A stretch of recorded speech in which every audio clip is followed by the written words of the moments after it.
कबीर दास जी, उनका पुत्र कमाल और राम नाम का रहस्य। वाराणसी नगरी। संत कबीर दास अपने आश्रम में ध्यान मग्न बैठे थे। उनका पुत्र कमाल पास बैठा था, परंतु मन में एक प्रश्न था। पिताजी, आप दिन रात सिर्फ राम नाम का जाप क्यों करते हैं? क्या केवल एक नाम में इतनी शक्ति है? कबीर मुस्कुराए और बोले, बेटा, इस रहस्य को केवल सुनकर नहीं, अनुभव करके जाना जाता है। जा तुलसीदास जी के पास जा, वही तुझे राम नाम का असली अर्थ बताएंगे। कमाल यात्रा पर निकला। मन में संशय और अहंकार दोनों थे।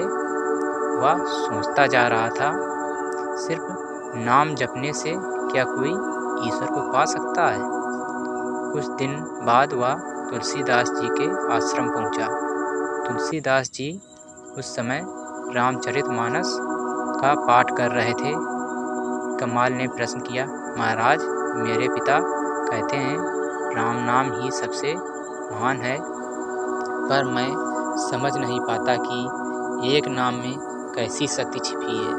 तुलसीदास जी मुस्कुराए और बोले, बेटा, इस नाम की शक्ति को शब्दों से नहीं, अनुभव से जाना जाता है। उन्होंने एक जल से भरा पात्र दिया और कहा, इस पात्र को लेकर बिना एक बूंद गिराए पूरे नगर का चक्कर लगाओ। कमाल चला गया। नगर के रास्ते ऊबड़ खाबड़ थे, लोग शोर कर रहे थे, पर उसे किसी से नहीं बात की, बस ध्यान उस पात्र पर रखा।